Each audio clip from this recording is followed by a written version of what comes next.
give it another 1 minute.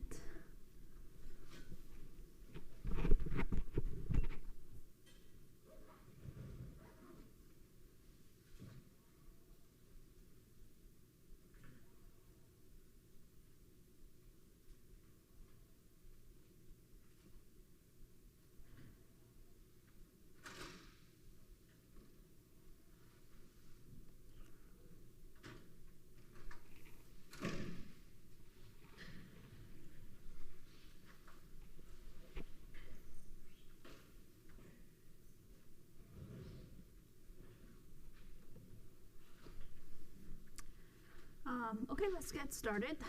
So I think we have a little bit left over from last lecture about function prediction. So we will cover some of the again, like some of function prediction for a very important family of protein named enzymes, and then we can for this lecture, then we'll be talk about how we go from how we move from just predicting the function to optimizing the function in the sequence space. So as we talk a little bit about it, enzyme is very important in catalyzing a reaction by hopefully reducing the energy hurdle that's needed to get to the transition state, which will then it's a necessary state to actually get the reaction happen in the forward direction to be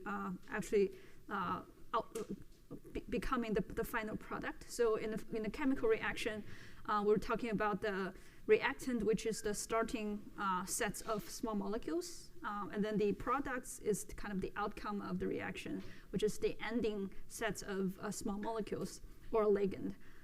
So the enzymes functions by first grabbing the small molecule, the basically reactant, and we also call it substrate in this to describe catalytic reactions, where the substrate will come inside the pocket, or we call active site, and this active site help stabilize the transition state of the reaction, and therefore it will speed up the speed of reaction, and when the reaction is ended, the product will leave the enzyme intact, such that the enzyme can be reused for the next cycle of catalysis.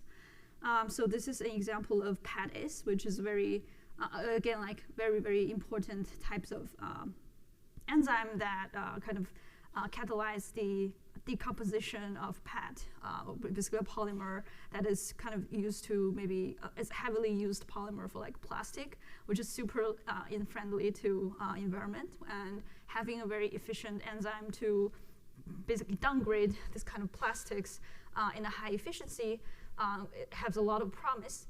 And the current PADs, there are like natural PADs like that are specifically like nature designed for downgrading these plastic polymers. However, they kind of they're not very efficient in the sense that like they themselves are like big proteins, which does not have like super good thermostability. So for example, if you heat them up to hopefully increase the reaction speed, then these proteins will likely to fall apart and not functioning anymore. So the efficiency of the current natural PADs, although the catalytic efficiency is already pretty much better than what we are able to design nowadays, but they're still like not good enough to kind of degrade all of the plastic that we're generating every day. So this is just one example, and there are also like other types of polymers that we definitely want to have a much better and more efficient enzyme, so we can be more like environmental friendly, and maybe also like help alleviate climate change. So if we look close into these active side, it's kind of usually like a pocket. We call it pocket because you're kind of the substrate is like surrounded by the interface of your protein. So this is kind of like you can consider this as like a surface of the protein, and some of surface are like concave, and the ligand. If the small molecule comes inside that kind of concave area, and there's some shape complementary as well as interactions happening with these side chains, if we recall like a few lectures back, each different amino acid has a different side chain. And this side chain has different functional groups, for example, with different, some of these functional groups as a specialized, like maybe hydrogen or the small functional group can interact with the functional groups in the small molecules to create, for example, like hydrogen bound, this kind of weak interaction that does not form like a formal covalent bound with the substrate, so it's not like chemical reaction yet, but it stabilizes the substrate and such that like the reaction can be happening more easily. It's creating basically this environment to reduce the energy that's needed to get to the transition state. So you can see that this active site has very precise like geometry constraints. Like basically you want a small molecule to be first like docking with this pocket in some degree, like some angle, a specific angle, and you want this specialized bond to happen also with specialized angles, which is quite amazing that the nature is able to like come up with like enzymes already that can catalyze these like precise reactions. But the hope is like in the future when we have a new reaction that we want to catalyze it, where there isn't a like existing enzyme in nature, like how we're going about designing those new enzymes. And the other question is maybe the nature just not good enough to like get to the best true optimum of this catalytic reaction. So maybe there is opportunity to like further optimize the existing enzyme by maybe just changing a few sites, either inside the active site or in general the entire protein backbone. Such that this trivial differences in the protein backbone can cause some small change to the geometry of the active site that will actually increase the efficiency in catalyzing the reactions. There's also some unknown mechanism going on for a lot of the reactions where the chemistry is kind of still like in the process. We're still in the process of gaining more understanding of some of the chemistry behind. But people sometimes find that like by changing the sequence by a little bit, you sometimes just like happen to increase this efficiency due to complex reason. Maybe because like you change the polarity of the of the entire protein, and there certain types of direction of the electronic field that might be like preferred for a certain reaction to happen, or like if you kind of increase the size of the pocket a little bit to create more space for the substrate to kind of change in this inside the pocket, it sometimes can also create like a better pocket for a catalytic reaction. So like this is kind of why this problem itself is very interesting and challenging. And also like it gives a lot of promise recently, given that we're able to model this geometry of the active site and we'll be able to generate also this kind of geometries with structure-based model like diffusions and flow matching. So to be more specific, like on the geometry side, although like the pocket needs to host a substrate, it does not need to have a perfect complementary, like shape complementary with the initial reactant, because we know that during the reaction there are complex interactions happening, and the small molecule also will, like sometimes they break up, sometimes they come together to form a new small molecule, right? So there are a lot of dynamic changes happening in the interaction. So I think the current belief is that it will be the best if the pocket is more complementary to one of the transition state or multiple of the transition state. So even if it's not super complementary to the initial like substrate or initial reactant, but if it is able to host or stabilize transition state, then it's more ideal to be a good enzyme.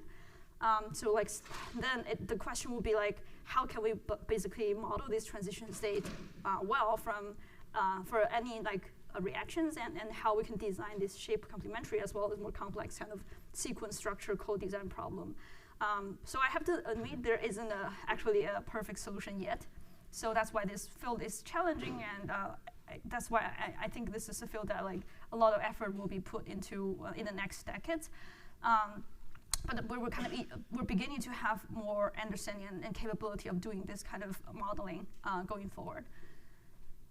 All right, so enzyme design has like a lot of benefits. I just mentioned about green chemistry and climate change, but actually it also helps just like cure disease or helps like boost the product of any kind of product it's of interest to human beings. For example, like food, or if you want to use biosynthesis to synthesize some important molecules or product from food to medicine to a wide range of applications, enzyme will be a super ideal. And I forgot to mention the other thing is that proteins are not the sole class of molecule that can catalyze a reaction. So if you remember your maybe high school chemistry, you will see a lot of time the catalyst is actually a small molecule. However, the benefit of using a protein, as you can see here, is because you have this bigger pocket that is able to host a very specific small molecule with like different shapes. The belief is that the enzyme can have a better specificity, because it only like the pockets creating basically in order to be catalyzed by this particular pocket, the small we believe that small the substrates need to have better like complementary with the pocket. Therefore, you need different pocket will definitely like is in prefer of slightly different substrate. So we call that substrate specificity, and this kind of specificity is something that small molecule cannot usually like fulfill. And that's the same reason why like antibody drug is very interesting, because you can also create small molecule inhibitors, right? You can use very small chemical like molecules to treat cancer, or you have these chemotherapies, or you can develop like blockers for to block the large molecule even with a small molecule. However, like because the interface that small molecule is creating is so small, it's very likely that a random protein will be like interacting with that small molecule. So the specificity is an important and a very ideal property of protein that makes protein design a very promising class of methodologies in therapeutic or drug discovery and for like enzyme design as well. Okay, so there are actually a lot of enzyme existing in the nature already. We know like our human body rely on enzyme to carry out very important reactions.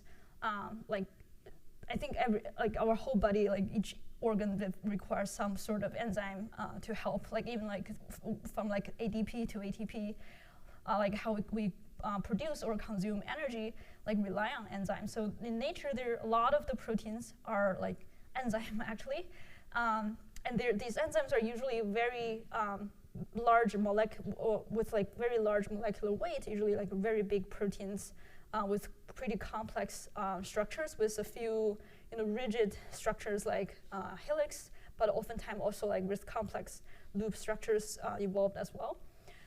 So if we look at the known proteins in the protein database, the number is definitely growing. Like previously, we can see that there's kind of like billions of different like sequence of the protein that are already known.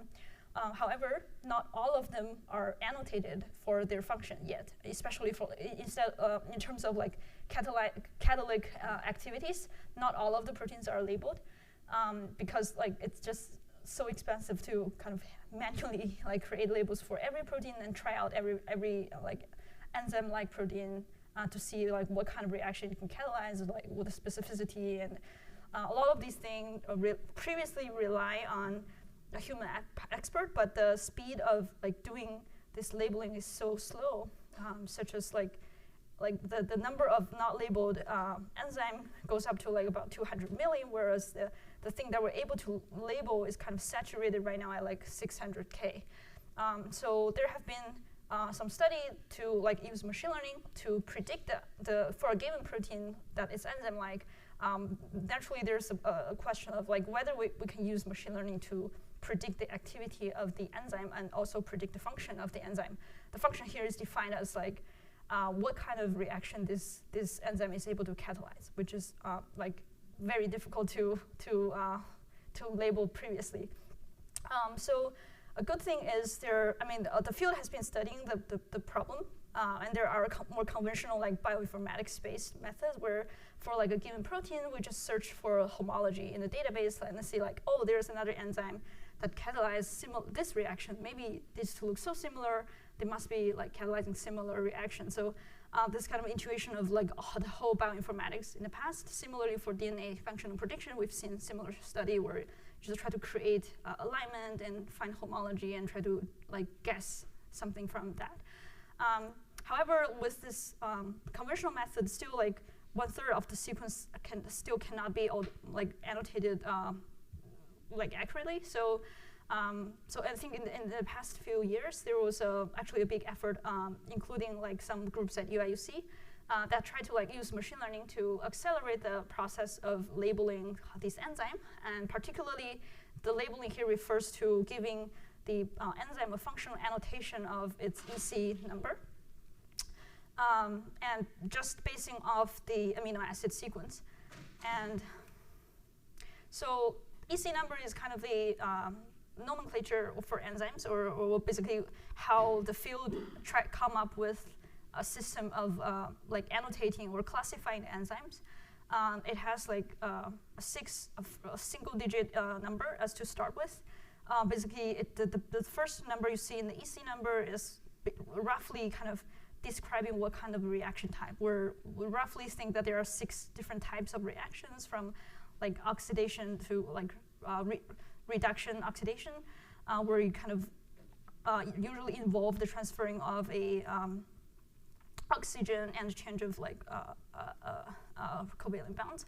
And also like atom group transfer and hydrolase, which is also very important reaction that's involving like transferring, breaking down a water molecule, transferring functional group from waters.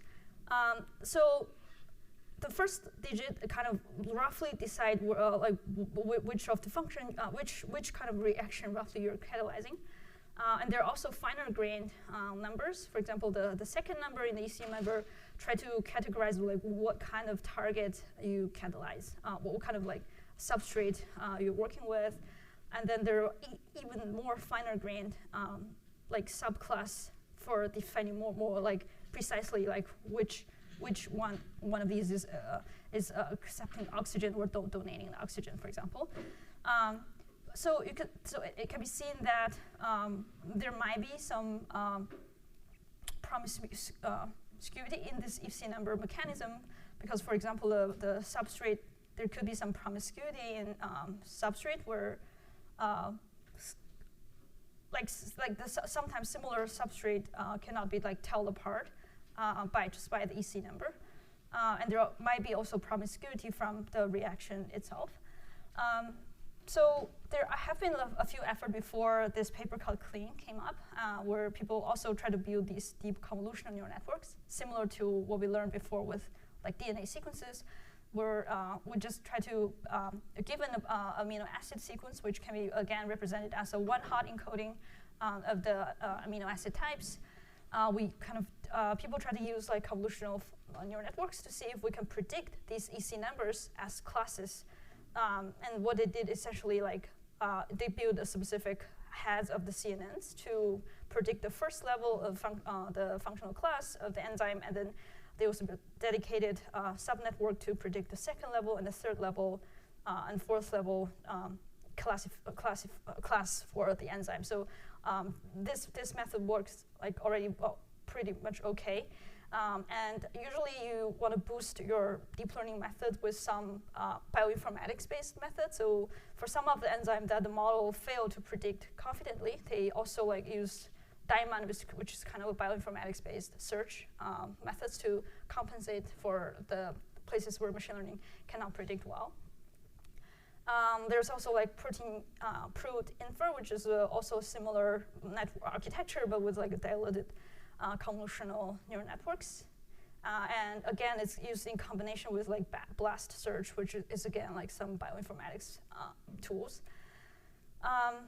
So like one thing that these groups of I think UIUC researchers found is that there are actually a lot of data skewness in the enzyme databases where there are just a sum of the only like a few of the EC number or reactions has like a more frequent number of appearance in the databases, where a lot of the frequency for a lot of the EC number actually 10 to the third to 10 to the fourth number of reactions there only appear like once or super infrequent. So this could create some skewness in the databases that might lead to like unpreferred result in the machine learning. So so this group of people, they try to kind of use the data in a more like regularized fashion, such that they can try to avoid this kind of skewnity by kind of controlling by using the technique called contrastive learning, which has been used in kind of image also by a lot, where instead of directly predicting just the label, you kind of create pairs where you for each image you can try to come up with something that's similar to the image which constitute a positive pair, and something that's very different from the image you're given, which constitute a negative pair. And by kind of ranking the positive pair from the negative pair, tell the difference from the two, you kind of inherently also ranks or like regularize the embedding space, such that things that are more similar will get closer to like each other. In this way, you can, by controlling like what positive and negative you're using here, which we can also call it negative sampling technique, you were able to kind of balance the landscape of like what decision boundary you try to put in this imbalanced data set. So similarly, what it did for enzyme is exactly like what the image case is. Basically, you provide a query sequence or like anchor sequence, then you search in the same like EC family for a positive sequence, and then you also search in like everything else as a negative sequence.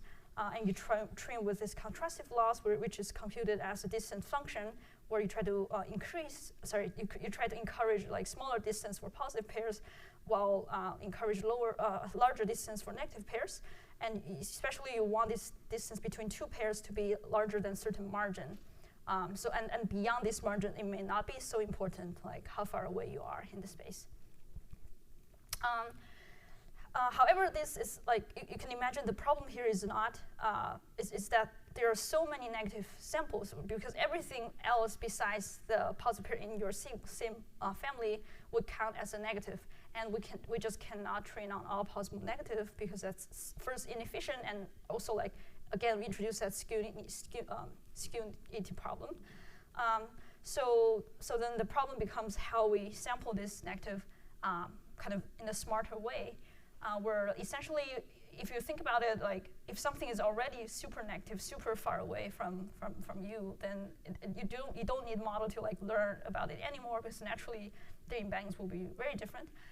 What matters is to tell the difference between something that's a little bit very close to and something that's like mediocrely like different from your anchor data. So which is kind of usually the points that lie on the decision boundary, if we talk about the like classification problem here. And those are the samples that we usually call hard negatives. Basically the samples that kind of model tend to confuse, and we want the model to be focusing more on these hard samples. So these group of research, they try to come up with different strategies of generating the hard negatives. But then they found that the second strategy, which is basically computing the pairwise distance between the EC numbers directly, not in sample space, interestingly, and then just randomly sample the ones that has the shortest distance, gives a pretty good strategy for creating the hard negatives. The hope is like if your classification, if your labeling system is functioning well, then the similarity in the label, which is the EC number, also reflect similarity in the protein space as well. How do we calculate the pairwise distance between EC numbers? Yeah, I think it's kind of like Hamming distance, but I think you give some weight to maybe things that in the front will have like higher weight. But basically treating these numbers as like strings. Yeah. but I think similar to how we do the alignment problem previously with the DNA sequence, you could define different like alignment loss for like which pair what kind of mismatch gives you what scores. But I believe they're using maybe a very naive approach here, which is the Hamming distance. Cool. So this is the training. But if we look at the training procedure, it does not produce a prediction of the class yet, because effectively the function you're learning is an embedding where you don't have the kind of the final layer to predict what class this thing belongs to yet. So in terms of inference, they use a trick that is commonly used kind of in recommender system, or we call it also like information retrieval or data mining, where instead of directly given a sample, directly predicting a label, we kind of ask, like, given this sample, what are the similar like top K examples in the databases, and from these retrieved like results, we can then decide, like we can then draw some conclusion from the EC number from these retrieved examples.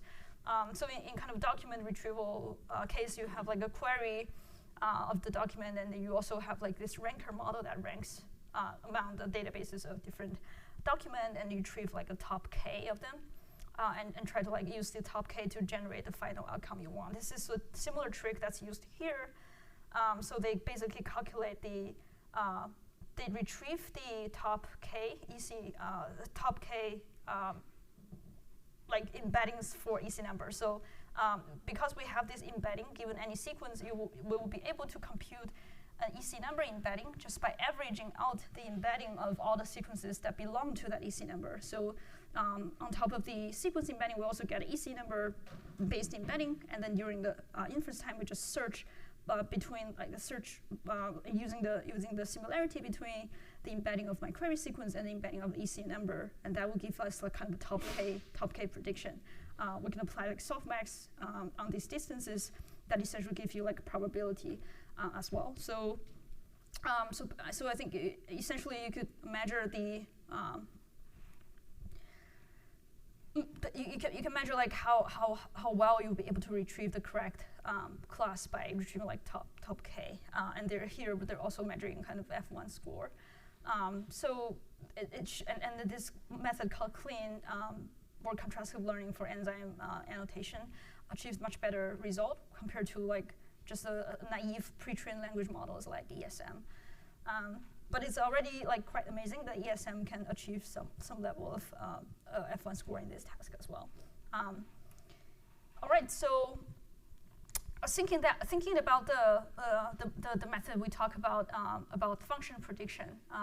So it's actually very interesting that the function prediction is kind of something that we can only use to test on data that we already created or we already get.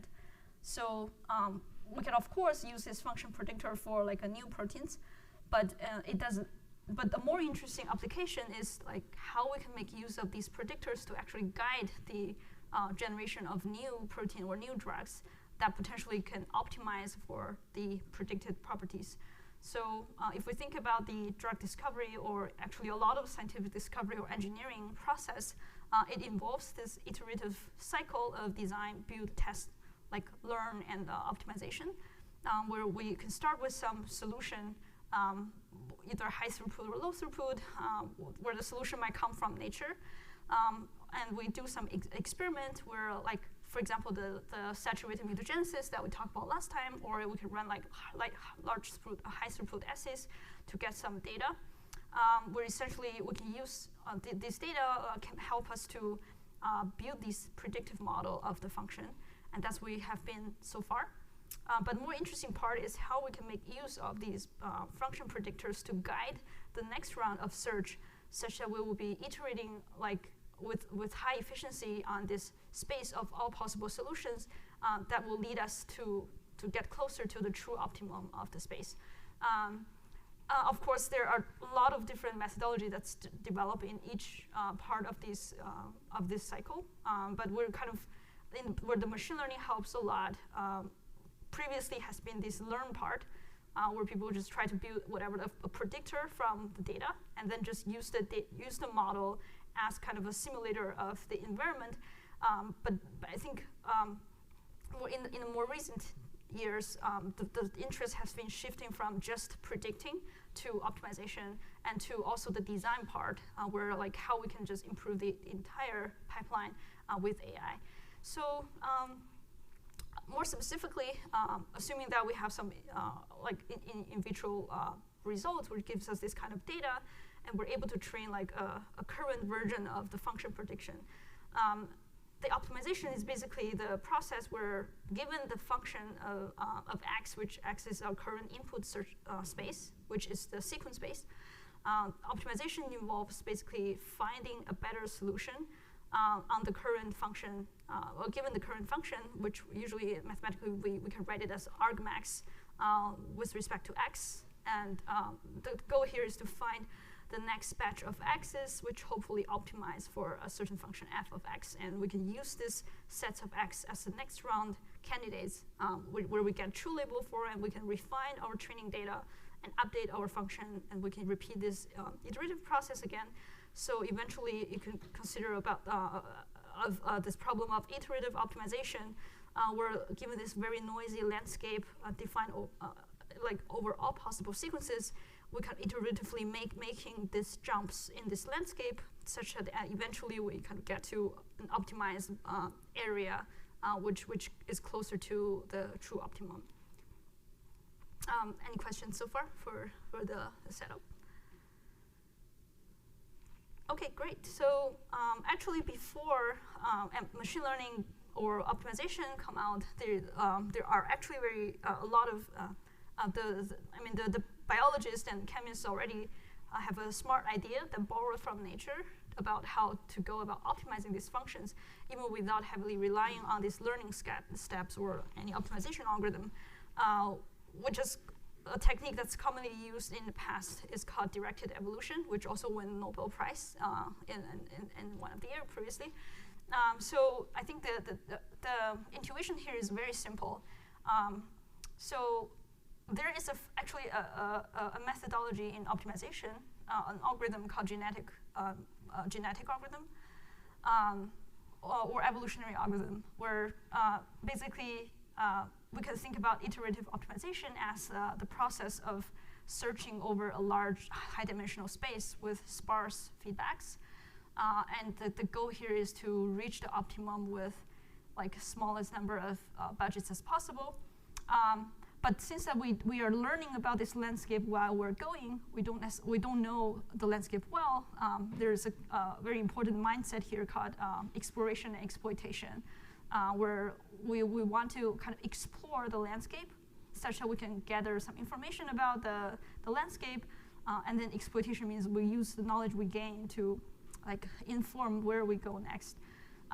So a natural way of doing exploration is just do pure exploration, where we just rely on some randomness to like look around and gather some information regarding the direction which might likely to create some advantage. So this is also happening in nature through this like billions of years of evolution. We believe, based on these kind of evolution theories, where mutations happens randomly in our genome, which will be resulting in a random mutation to the protein that's been transcribed from our gene. And these random mutations, some of them are beneficial, some of them are not, some of them are neutral. And nature applies some evolutionary force on the mutated individuals, such that like the chance that things will survive was kind of proportional to like how preferred this mutation is. And so gradually, like basically by doing this random mutation and then selection process, natural selection process, we can iteratively go towards a direction that continually improve the function, and that resulting in like as human beings today. So directed evolution is basically try to simulate this natural evolution in situ, where if we have some starting solution, or we call it a wild type solution, we can use some bioengineering tools to trigger some random mutations on this starting solution. We can decide some like batch size of how many mutations we want. And basically, after we get this mutagenesis of the wild type, we'll be able to measure the fitness basically using some in situ screening techniques, like the ones that we mentioned in last lecture. And we'll be getting the readout from these assays, which kind of basically indicating how well these mutation survives or like it's fit to this function that we want. And then at the end, we will do the selection. We simulate the selection process where we keep the best K of them. And that will be used as a seed for next round of mutagenesis. So this is exactly like what genetic algorithm is about, where you kind of the optimization step is done by proposing random mutations, scoring, and keep the top K and keep evolving them. This is actually working pretty well and amazingly for the past few decades for some of the native enzyme engineering. I mean, this methodology is a very strong baseline to build to beat, honestly. And they're also like something that's ideal about this pipeline is to introduce this random mutagenesis. The cost is very low. We just try to make the PCR process error-prone by maybe just mixing up, try to reduce like how precisely you want to kind of copy the DNAs. So I forgot to mention PCR, but in the high throughput sequencing class, we kind of mentioned about PCR being a technique to reproduce DNA by doing this base pairing. You can multiply your DNA that you want to sequence by k factor of k, just by using this polymerase to amplify the set of DNAs. So so biologists found that in this PCR process, it's actually very easy and cheap to just introduce some mechanism such that this PCR process is not perfect. Therefore, like it's actually pretty cheap to introduce these random mutations into your candidate. And therefore, this is also why this direct evolution has been kind of a go-to method for protein engineering for a long time. And it actually performed pretty well. And it's even, like right now, we cannot confidently say that this can be something that entirely be replaced. But we can definitely see the constraint of this problem, right? Because every time we search, we're spending our budget searching on a random neighborhood of the current solution space, which is definitely not the ideal case. Because if you're learning about the landscape, you should know that there are certain directions that's not worth exploring anymore at some point, and therefore you can spend all your budget to exploring a more promising region by trying to leverage this information about the landscape. All right, so can we maybe sample more efficiently than random? So this triggers these kind of the whole realm of like optimization technique, and more particularly, there's also like machine learning driven optimization technique where instead of like blindly search in the space and getting feedbacks from the environment, we try to like learn about the underlying function by using some training in between the optimization steps, and then using the surrogate, we can call this kind of learned predictor surrogate function. And then we can use this surrogate function to kind of guide the next round of generation of sequence or samples, hopefully that will take us to the direction that is more optimized. So this problem is not simple. Like even in a continuous space, optimization is not a simple problem, and there's like a whole realm of like optimization community that try to come up with efficient algorithms. But particularly to the protein design problem, I think largely the problem can be framed as a discrete optimization problem, where our search space is discrete instead of kind of a normal kind of continuous space optimization. And we know that in this discrete space of sequence, each of them is corresponding to some fitness function. And the goal is to basically jump in this discrete space of sequence to with the best strategy possible to get to the place that is more optimized than currently where we are.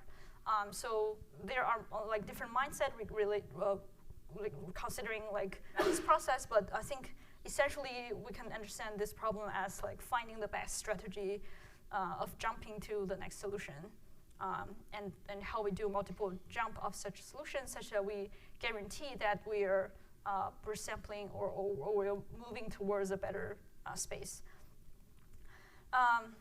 So as an example, of course there are like different way of doing this. So as an example, like I want to show a use case in antibody, which actually also like one of the work I participated previously, where like if we recall again, antibody is this Y-shaped proteins where the most of them are kind of pretty constant, whereas at the tip of this Y shape there are three small like sequences which we call CDRs, which is very diverse and is essentially what we try to design or optimize when we try to come up with a binder that neutralizes a certain antigen or binds to a certain target.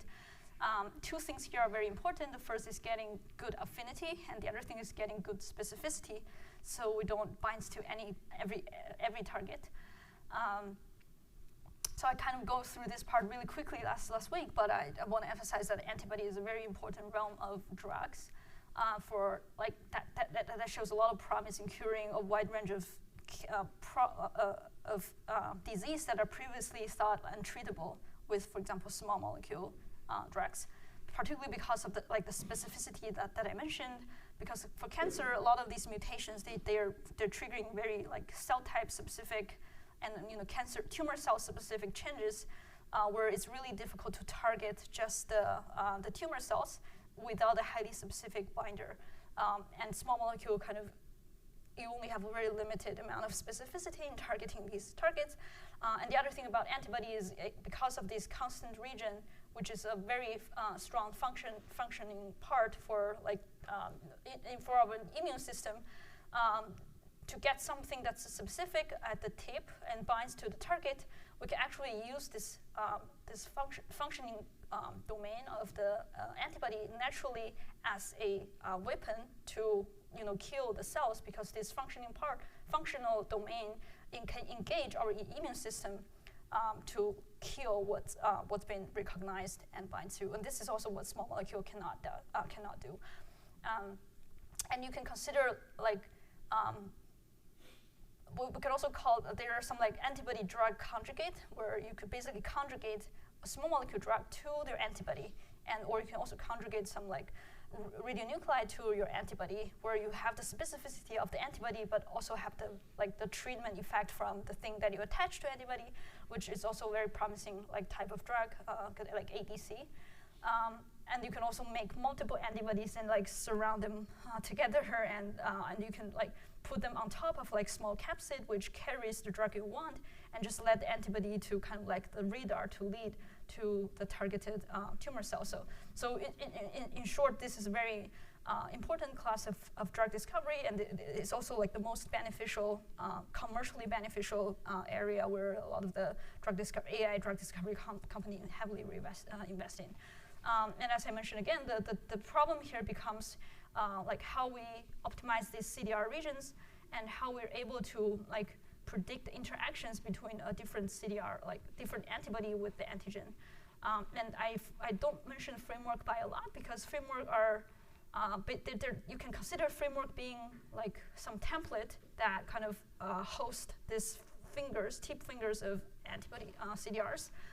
But this structure also have some variability, because they come from this family of like VDJ genes, which can also get some recombination.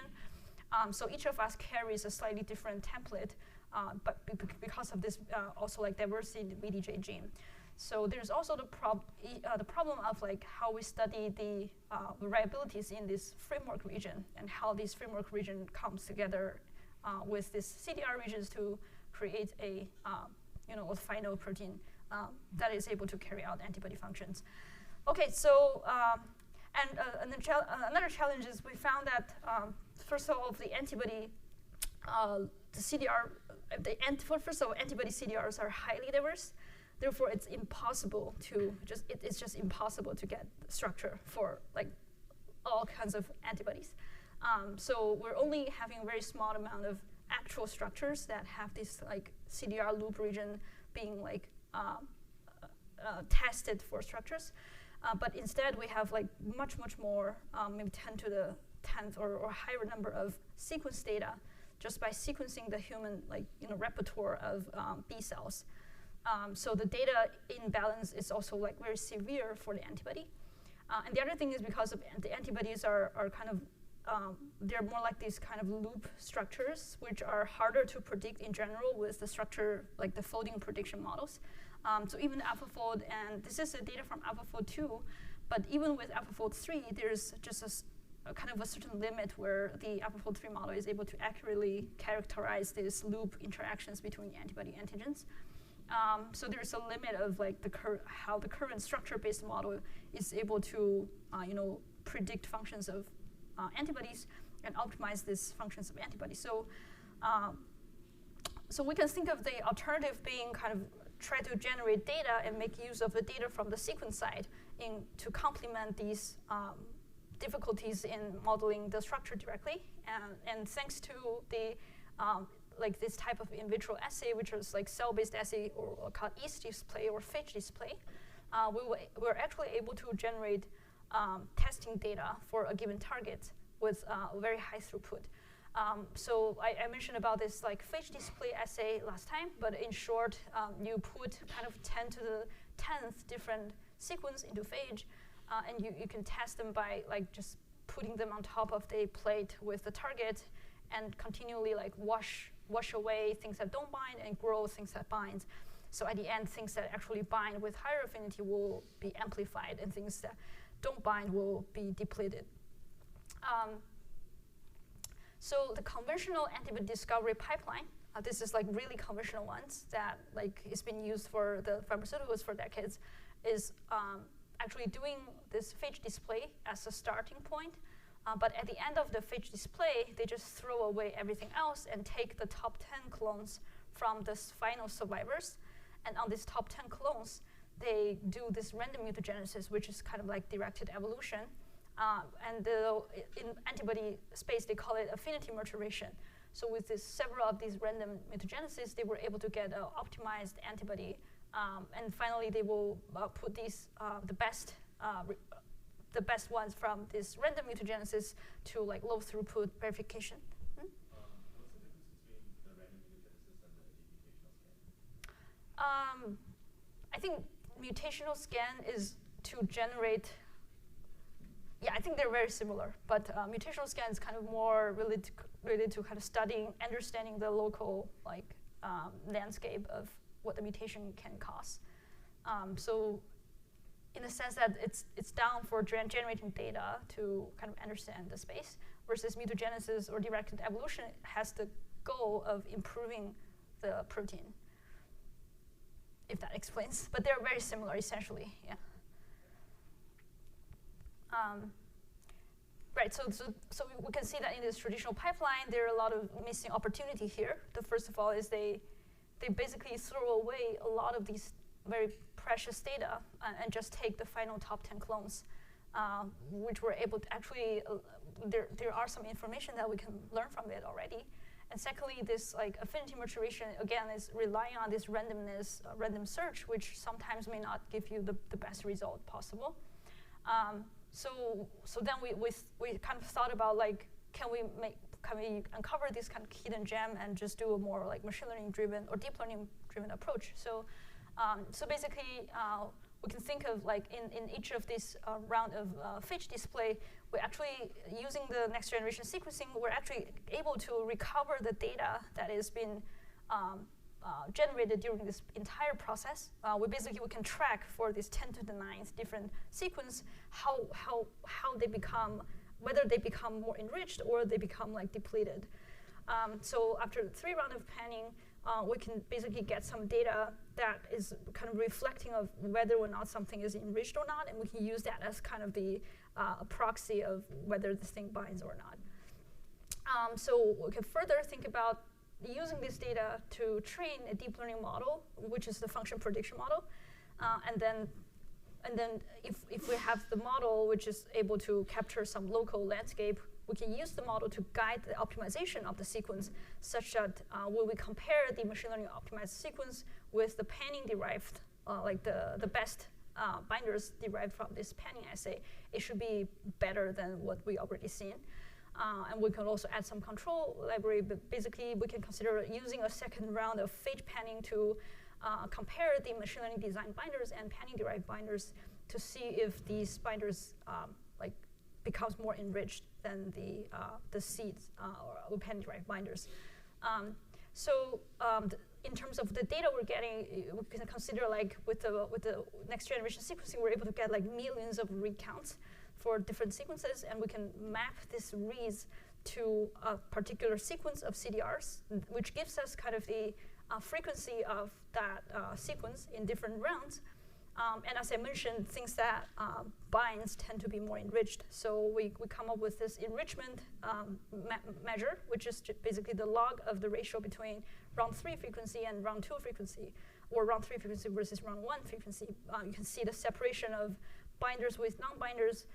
After like 3 rounds of panning, you see that enriched binder will go up, move up towards above the diagonal, where or depleted non-binders are moving like down to like the below the diagonal. So this gives us this kind of training data, which we can use to train a machine learning model. We can do it either as a classification task, or maybe we can choose a certain threshold to determine like binders and non-binders, or we can also do a regression task, like using like mean squared error.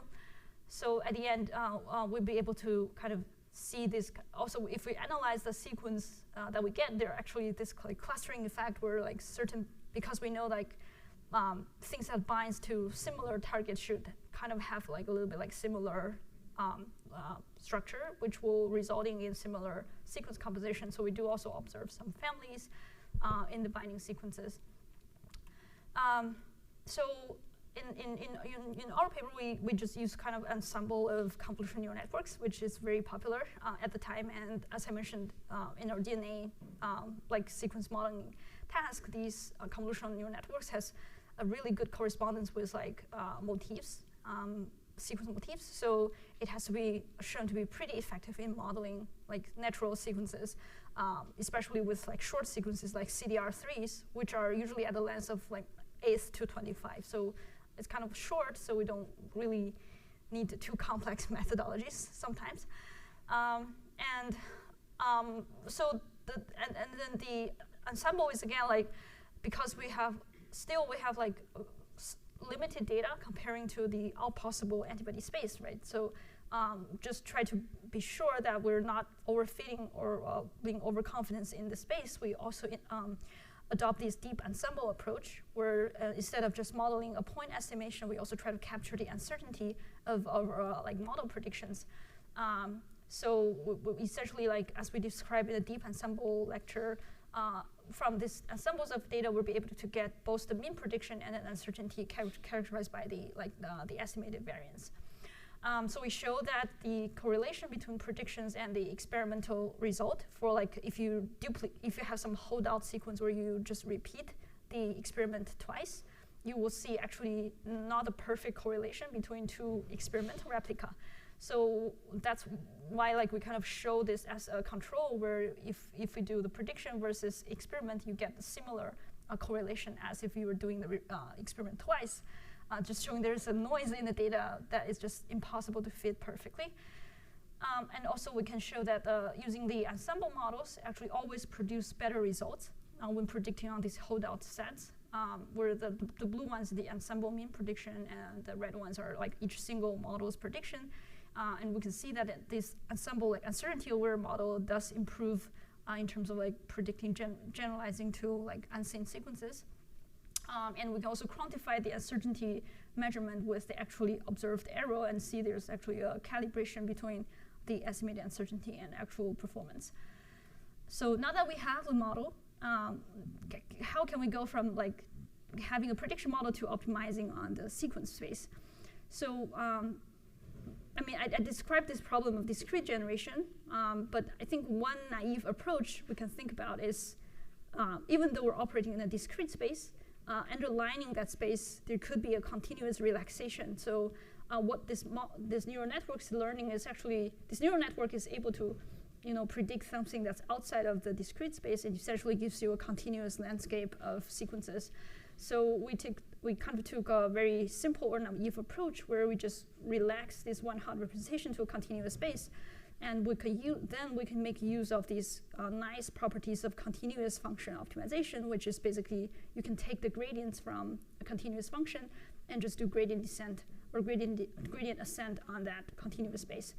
However, since we're still caring about discrete optimization, the strategy one can commonly take is to constantly jumping from a continuous optimization back to discrete optimization. So effectively what we can do is we first do continuous relaxation and conduct like continuous optimization.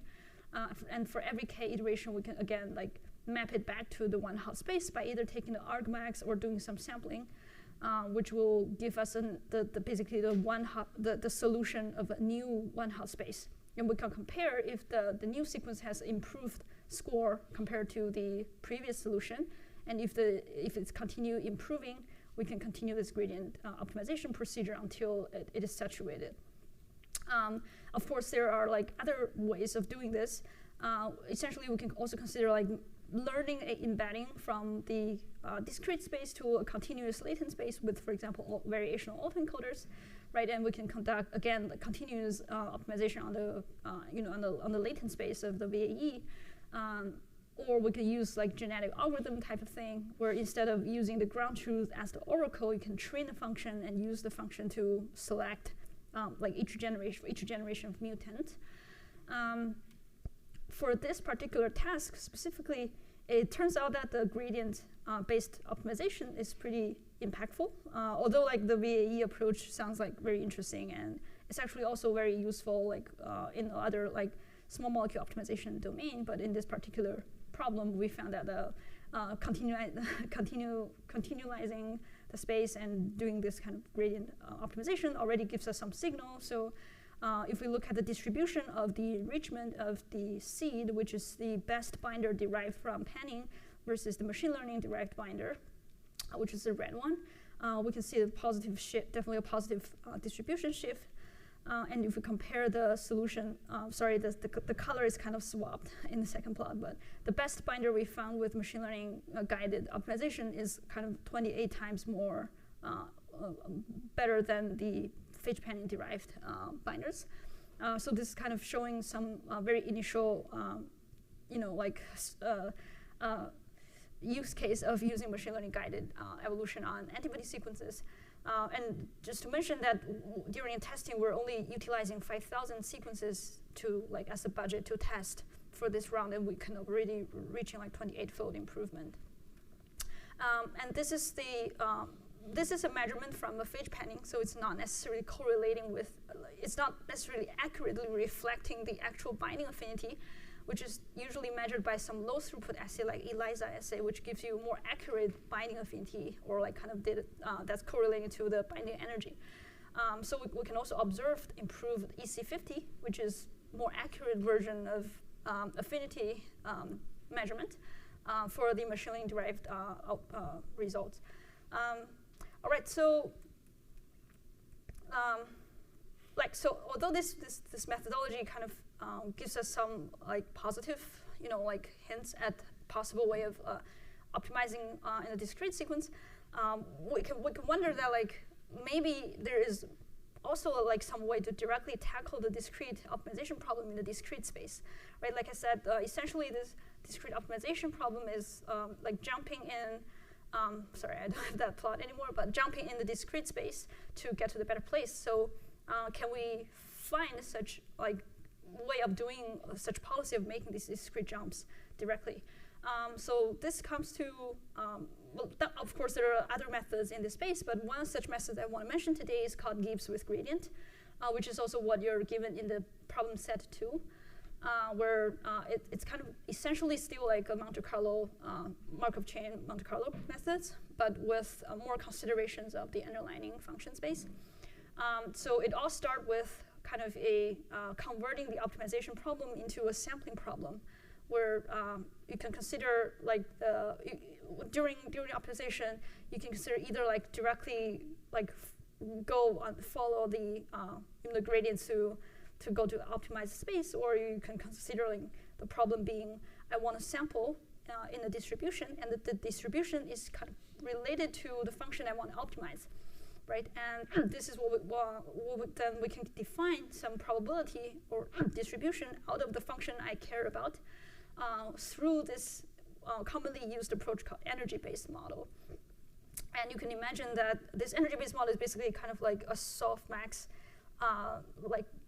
softmax over like all possible solutions, where like the E of the you can basically take the exponential of the function objective function divided by some partition function, where the partition function is kind of like a normalizing constant to make sure this is a proper distribution, where the X is defined over all possible one-hot space of d-dimensional like one-hot sequences. The problem here can be defined as like can we sample from this distribution? And the intuition here is because the space with higher predicted f of x has higher weights or higher density in this distribution, then the sample you get are likely to also be coming from that high density region. Then it naturally gives you like sequence from the region with high objective value. Is this intuition like making sense? Cool. All right, so so energy-based model has been like a very popular model for many like years, for decades, and essentially, as I mentioned, it's relying on these E of theta, which is defined as the energy, and we can define a probability function using this formula here, where usually this Z of theta is kind of just a marginalizing constant. So sometimes it's okay to like just not model it if we're considering a particular X, because it's kind of a constant once you marginalize all X's. And this energy-based model is heavily used across multiple domains, also including sciences like biophysics and chemistry, and out of which a very popular kind of sampling algorithm called Langevin dynamics, which is also what kind of motivated the diffusion-based model, essentially like using the kind of the gradient or the gradients that derive from this energy to make jumps in the space, so we could effectively sampling from that. Of course, the difficulty of like getting an exact likelihood from energy-based model is usually intractable because of this normalization constant is intractable. Or else, even if you can compute it in discrete space, it's so computationally inefficient given the space that you are marginalizing on. So instead of directly estimating the likelihood, we can estimate the gradient of likelihood, which, well, the second term will becomes an expectation over the probability, which we can try to make Monte Carlo sample out of, and we can try to estimate this term. So one popular strategy, as I mentioned, is kind of the Langevin dynamics, where basically the intuition of that is like for every step, you're making still like Monte Carlo like sampling in the space, and you're defining some like Markov chain where you making a sequential of jumps in the space. And how you make this jump is defined by these the gradient function or the score of your energy-based model. So each time you kind of follow the gradient a little bit, and then you can also add some exploration by adding these additional noise. So each step you kind of making small jumps towards where the gradient tells you are to kind of reduce the energy. And you can jumping around a little bit by adding a little bit of noise, and do this with multiple steps. You can converging into a kind of a we call it like stationary state where you effectively sampling from this energy landscape. However, you can see that if we rely on the gradient, it's kind of still operating on a continuous space, right? And what we actually need is a discrete policy of making this MCMC jumps. So there's a family of methods defined over not just for discrete space, but we can use it for discrete spaces called Gibbs sampling, where you can consider Gibbs sampling as doing kind of a partial jump, doing a jump by varying a partial solution of your current state. So instead of considering like jumping in the entire sequence, we can consider varying one position of our sequence at a time, and so we make small steps at a time. So a Gibbs sampling can be defined as like try to sample across the n positions. Usually it's like one by one, so maybe from left to the right, or from left to the right. This is some uniform distribution over the positions, and we just go from left to the right, a position at a time, and we ask, like, do I want to make jump at this position by changing it to another type or another value? And the probability of making jump is kind of also defined over some like softmax function, which is a function of the energy. So we can see that this, although this kind of this approach it can prove that at the end it will converge to like some like it will reach stationary at the end, but it's not very efficient. For example, in this taking this image data set as example, if your Gibbs sampler samples the middle pixel of a number, the probability of making jump is really low because your predicted energy will be super bad if you flip this flip this pixel to black. Similarly, like if you pick something in the black background, it's also not very likely to making a jump. But you spend all your compute to compute these like energies before and after you make a jump. So this computation is basically wasted. However, if we can effectively sample in this boundary region, where like there's higher chance of making a change in the energy function, right? So you have a higher chance of accepting that jump, and which makes you an effective sample. So you don't stay stuck where you are. So this is the intuition of like a more like locally balanced Gibbs sampler by like try to make this proposal distribution better. So there's a kind of a realm of methodology called metropolis hasting, which is a more generalized version of Monte Carlo sampling than Gibbs, where essentially you could just consider like each time you're making the jump to a new solution with certain probability, and we call this probability a proposal distribution. So, I mean, to begin with, like, why are we doing this Monte Carlo method? It's because we cannot directly sample from any given distribution, right? We only know how to sample from a limited family of distributions, such as like uniform, Gaussian, or like Bernoulli or categorical distribution. It's essentially like impossible to, like, you give me an energy function, let's just directly sample. It's impossible. So that's why we're using this more like involved method for making this like jump and then reject, with the hope that by repeating this kind of by doing samples that we know how to make a sample from, and then by doing a smarter control of how we jump and whether or not we make a jump, if we keep doing this for a long time, we will converge to a stationary state where effectively we're sampling from the distribution. So metropolis hasting is essentially that kind of methodology where we start with we come up with a proposal distribution, which is a distribution we use to sample a possible change or a possible new candidates, which is the x prime.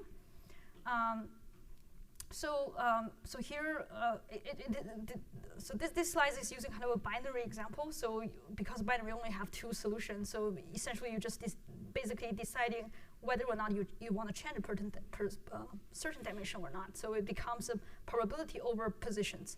And the goal here is to make our Q of I more balanced, such that when we sample with Q of I or Q of xi given x, the resulting change is more likely to be a valid change. So what I mean by valid is in this metropolis hasting, we actually have two steps. The first step is to sample a possible change with the proposal distribution Q. And the second step is to reject or accept that change by a correction step, which is called this metropolis hasting correction, where the probability of accepting that jump is proportional to this function here. What essentially you basically can interpret this as like this part is being like how much your energy has been improved after you make this jump. And this part is being kind of mostly about the Monte Carlo, like the Markov chain, where essentially if you jump between two states, there's a certain probability of making this jump. And to make a balanced Markov chain sampling at the end, you have to add this correction term. Of course, there's like a longer derivation, but We just need to remember this is the final form that we use to accept the jump. All right, so how we can make this queue more efficient, right? We should just encourage higher density at the position, which is likely to give you more boost, basically a higher change in energy, right? So, so there's a very simple and I think a meaningful way of proposing the queue, which is set it to be a proportional, basically a proportional to the difference that your jump can introduce. So essentially what this step is doing is that for current x, you have a set of possible like solution x prime or h of x, right? So for all of the possible like solutions that are like within one jump away from your current solution, let's just compute how much you can improve the function for each of these possible solutions. And out of these possible solutions, we compute a softmax distribution, which then you can sample from this categorical distribution of softmax function of which jump to move to use. So this is kind of the naive, like locally balanced Gibbs sampling. Any questions on this slide? Yeah, I want to go through the details very clearly here because you will be doing this in your p-sets. So once again, how we do this proposal distribution is we compute all possible like neighborhood h of x, and for each of them this possible solutions in that neighborhood, we compute the softmax of the improvement of the score. And we can also give using a template sampling softmax by dividing the change by a temperature tau here, where the higher temperature you kind of like even out the categorical distribution, you tend to be more like uniform sampling, versus if you have lower the temperature, you kind of more relying on the function that you're optimizing. So effectively, in the method I'm going to introduce, they set tau to 2 to kind of balance the two, without like overly sharpening the space, but still like don't try to like mix up everything at like a uniform distribution. So tau is set to 2, and it's going to be the same number that we're going to use in the p-set. However, if you look at this proposal distribution, it is still quite expensive, right? Essentially, you have to compute all possible neighbors of x, which is in the O of the D function. Like if your neighborhood is big, right? If you have like 100 lengths of 100 protein sequences, and it's 20 possibility in each position, you have 200 solutions to evaluate. So this is a very expensive function call as well. Is it possible to approximate this function so we can do it within like one forward pass? So this comes to the methodology called Gibbs with gradient. So essentially what it's doing is, again, even though we're operating on a discrete space, the underlying function learned by the neural network is still a continuous function. So the intuition here is you could actually do a Taylor expansion at the new sequences and at the local sequences, such that you could effectively make some approximation of the delta of the function by using the gradient at x. So then you can estimate the change of your function between this discrete space with just one forward pass and one backward path, where the backward path is computed gradient with respect to your current function x.